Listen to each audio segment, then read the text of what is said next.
ಕಳ್ಳಾಟಕ್ಕಿಲ್ಲ break. Parappana ಅಗ್ರಹಾರದ ಬಳಿಕ ಹುಬ್ಬಳ್ಳಿಯ ಉಪ ಕಾರಾಗೃಹದಲ್ಲೂ ಮೊಬೈಲ್ಗಳು ಪತ್ತೆ. ಎಸ್, ಇದೇ ಇವತ್ತಿನ ವಿಶೇಷ, ಕೈದಿಗಳ ಕಳ್ಳಾಟ. ನೀವು ನೋಡ್ತಾ ಇದ್ದೀರಾ ಸ್ಪೀಡ್ ನ್ಯೂಸ್ ಕನ್ನಡ, ನಾನು ನಿಮ್ಮ ನಿಸರ್ಗ. ಇತ್ತೀಚೆಗೆ ಪರಪ್ಪನ ಅಗ್ರಹಾರ ಕೇಂದ್ರ ಕಾರಾಗೃಹದಲ್ಲಿ ಕೈದಿಗಳು ಮೊಬೈಲ್ ಬಳಸಿ ವಿಡಿಯೋವನ್ನ ಚಿತ್ರೀಕರಿಸಿ ಸಾಮಾಜಿಕ ಜಾಲತಾಣಗಳಲ್ಲಿ ಹರಿಬಿಟ್ಟಿರುವುದು ಭಾರೀ ಚರ್ಚೆಗೆ ಗ್ರಾಸವಾಗಿತ್ತು. ಬಹುತೇಕ ಫೋನ್ಗಳನ್ನ ಹಾಲಿನ ಕವರ್ಗಳಲ್ಲಿ ಮೊಬೈಲ್ಗಳನ್ನ ಪ್ಯಾಕ್ ಮಾಡಿ ಕೊಳಚೆ ನೀರು ಹರಿಯುವಂತಹ ಪೈಪ್ಗಳಲ್ಲಿ ಕದೀಮರು ಮರೆಮಾಚಿ ಇಟ್ಟಿದ್ರು. ಇವನ್ನ ವಶಪಡಿಸಿಕೊಳ್ಳಲು ಮುಂದಾದ ಸಿಬ್ಬಂದಿಗೆ ಜೀವ ಬೆದರಿಕೆಯನ್ನು ಕೂಡ ಹಾಕಿದ್ರು. ಆ ಬೆನ್ನಲ್ಲೇ ಜೈಲಿನೊಳಗೆ ಜಾಮರ್ ವ್ಯವಸ್ಥೆ ಇದ್ರು, ಅಂದ್ರೆ ನೆಟ್ವರ್ಕ್ ಸಿಗದೇ ಇದ್ರೂ ಕೂಡ ಈ ಒಂದು ವಿಚಾರವಾಗಿ ಡಿಜಿಪಿ ಅಲೋಕ್ ಕುಮಾರ್ ಅವರು ಕೂಡ ತೀವ್ರ ಅಸಮಾಧಾನವನ್ನ ವ್ಯಕ್ತಪಡಿಸಿದ್ದು, ಇದರಲ್ಲಿ ಜೈಲರ್ಗಳ ಮತ್ತು ವಾರ್ಡನ್ಗಳ ಶಾಮೀಲೇನಾದ್ರೂ ಇದೆಯಾ ಅನ್ನುವಂತಹ ಶಂಕೆ ಕೂಡ ವ್ಯಕ್ತವಾಗಿತ್ತು. ಪ್ರಕರಣದ ಸಂಬಂಧ ವಿಚಾರಣೆ ನಡೆಸಲು ಸೂಚಿಸಲಾಗಿತ್ತು. ಇದ್ರ ಬಗ್ಗೆ ಹೆಚ್ಚಿನ ತನಿಖೆ ನಡೀಬೇಕು. ಹೇಗೆ ಅವರಿಗೆಲ್ಲ ಮೊಬೈಲ್ ಸಿಗ್ತಾ ಇದೆ, ಅವರಿಗೆ ಅಂದರೆ ಯಾರೊಂದು ಸಪೋರ್ಟ್ ಇಂದ ಅವರಿಗೆ ಮೊಬೈಲ್ ಕೈಗೆ ಬರ್ತಾ ಇತ್ತು, ಮೊಬೈಲನ್ನು ಇಟ್ಕೊಂಡು ಅವ್ರು ಏನೇನೆಲ್ಲ ಮಾಡ್ತಾ ಇದ್ರು ಅನ್ನುವಂಥರ ತನಿಖೆಯನ್ನ ನಡೆಸೋದಕ್ಕೆ ಸೂಚಿಸಲಾಗಿತ್ತು. ಆ ಘಟನೆ ಮಾಸುವ ಮುನ್ನವೇ ಮತ್ತೊಂದು ಘಟನೆ ರಾಜ್ಯದಲ್ಲಿ ತಲೆದೂಗಿರುವಂಥದ್ದು. ಏನು ಮೊಬೈಲನ್ನು ತೆಗೆದುಕೊಂಡು ಮೊಬೈಲ್ನ ಇಟ್ಕೊಂಡು ಜೈಲಿನಲ್ಲಿ ಇರುವಂತಹ ಕೈದಿಗಳಿಗೆ ರಾಜ್ಯಾತಿಥ್ಯ ಮುಂದುವರೆಯುವುದರಿಂದ ಇದಕ್ಕೆ ಒಂದು ಸ್ಪಷ್ಟ ಉದಾಹರಣೆಯಂತಾಗಿದೆ. ಯಾಕಂತ ಹೇಳಿದ್ರೆ, ಕಳ್ಳತನ ಮಾಡಿ ಏನೋ ಒಂದು ಕಾನೂನು ಬಾಹಿರ ಚಟುವಟಿಕೆಗಳನ್ನು ಮಾಡಿ ಅವರು ಜೈಲನ್ನು ಸೇರಿದ್ರೂ ಕೂಡ ಅವರಿಗೆ ಆ ಜೈಲಿನೊಳಗೆ ಎಷ್ಟು ಸ್ಟ್ರಿಕ್ಟ್ ಆಗಿ ನೋಡಿಕೊಂಡ್ರೂ ಕೂಡ, ಅವರ ಬಗ್ಗೆ ನಿಗಾವನ್ನು ವಹಿಸಿದ್ರೂ ಕೂಡ ಅವರಿಗೆ ಮೊಬೈಲ್ಗಳಾಗಿರ್ಬೋದು, ಇನ್ನು ನೀವು ನೋಡಿರ್ಬೋದು ಜೈಲಿನೊಳಗೆ ಕೂತು IPL ಮ್ಯಾಚನ್ನು ಅವರು ನೋಡಿದ ನಂತರ ಇದಕ್ಕೆಲ್ಲ ಕಾರಣ DGP ಅಲೋಕ್ ಕುಮಾರ್ ಅವರೇ, ಅವರಿಂದನೇ ನಮಗೆ ಮೊಬೈಲ್ ಸಿಕ್ಕಿದ್ದು ಅನ್ನುವಂಥ ಹೇಳಿಕೆಗಳನ್ನು ಕೈದಿಗಳು ಕೊಟ್ಟಿದ್ರು.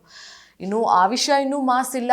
ಆ ವಿಷಯದ ಬಗ್ಗೆ ಇನ್ನೂ ಯಾವುದೇ ರೀತಿಯಾದಂತಹ ತನಿಖೆ ಅಥವಾ ಹೆಂಗೆ ಸಿಕ್ತು, ಯಾರದು ಅನ್ನುವಂಥದ್ದೆಲ್ಲ ಆದಮೇಲೂ ಕೂಡ, ಅದಾದ ನಂತರವೂ ಈಗ ಹುಬ್ಬಳ್ಳಿಯ ಪರಪ್ಪನ ಅಗ್ರಹಾರದಲ್ಲಿ ಮತ್ತೆ ಈಗ ಉಪ ಕಾರಾಗೃಹದಲ್ಲಿ ಬ್ಯಾರಕ್ ತಪಾಸಣೆಯ ವೇಳೆ ಮತ್ತೆ ಮೊಬೈಲ್ಗಳು, ಚಾರ್ಜರ್ಗಳು, ಕನೆಕ್ಟರ್ಗಳು ಪತ್ತೆಯಾಗಿದೆ.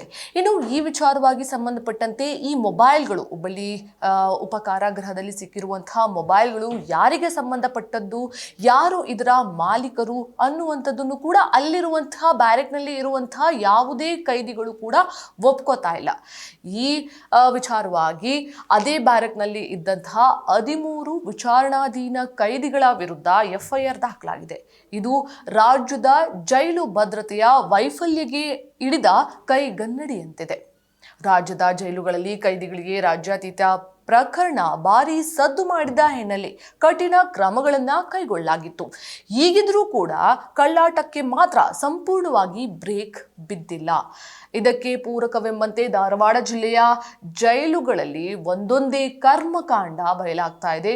ಹುಬ್ಬಳ್ಳಿಯ ಉಪ ಕಾರಾಗೃಹದಲ್ಲಿ ಜೈಲಿನ ಬ್ಯಾರಕ್ ತಪಾಸಣೆ ವೇಳೆ ಸ್ಮಾರ್ಟ್ ಫೋನ್ಗಳು ಪತ್ತೆಯಾಗಿರುವಂಥದ್ದು. ಬ್ಯಾರಕ್ ಸಂಖ್ಯೆ 8ರಲ್ಲಿ ಸಿಬ್ಬಂದಿ ಪರೀಕ್ಷೆಯನ್ನ ನಡೆಸಿದಂತಹ ಸಂದರ್ಭದಲ್ಲಿ ಮೊಬೈಲ್ಗಳಾಗಿರ್ಬೋದು, ಕನೆಕ್ಟರ್ಗಳಾಗಿರ್ಬೋದು, ಚಾರ್ಜರ್ಗಳಾಗಿರ್ಬೋದು ಪತ್ತೆಯಾಗಿದೆ.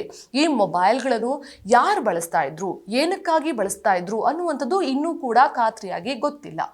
ಇನ್ನು ಇವು ಯಾರಿಗೆ ಸೇರಿದ್ದು ಅನ್ನುವಂಥದ್ದನ್ನ ಯಾವೊಬ್ಬ ಕೈದಿಯೂ ಕೂಡ ಒಪ್ಪಿಕೊಳ್ಳದಿದ್ದಾಗ ಆ ಬ್ಯಾರಕ್ನಲ್ಲಿ ಇದ್ದಂತಹ 13 ಕೈದಿಗಳಾದ ವಿನೋದ್, ದೀಪಕ್, ನಟರಾಜ್, ಹಕೀಬ್, ಕಿರಣ್, ಸಾದಿಕ್, ಮೆಗರ್, ಭಗವಾನ್ ದಾಸ್, ಚರಣ್ ಪ್ರಸಾದ್ ವಂಶ, ಇನ್ನು ಮಲ್ಲಿಕ್ ಜಾನ್ ಸೇರಿ 13 ಕೈದಿಗಳನ್ನ ವಿಚಾರಣಾಧೀನ ಕೈದಿಗಳ ಅಂತ ಹೇಳಿ ಅವರ ವಿರುದ್ಧ FIR ಅನ್ನ ದಾಖಲು ಮಾಡಲಾಗಿದೆ. ಜೈಲುಗಳ ಅಧೀಕ್ಷಕ ಶಹಾಬುದ್ದೀನ್ ಕಲೇಖಾನ್ ದೂರು ಆಧರಿಸಿ ಹುಬ್ಬಳ್ಳಿಯ ಅಶೋಕ್ ನಗರ ಪೊಲೀಸ್ ಠಾಣೆಯಲ್ಲಿ ಈ ಒಂದು ವಿಚಾರಕ್ಕೆ ಸಂಬಂಧಪಟ್ಟಂತೆ ಕೇಸ್ ದಾಖಲಾಗಿದೆ.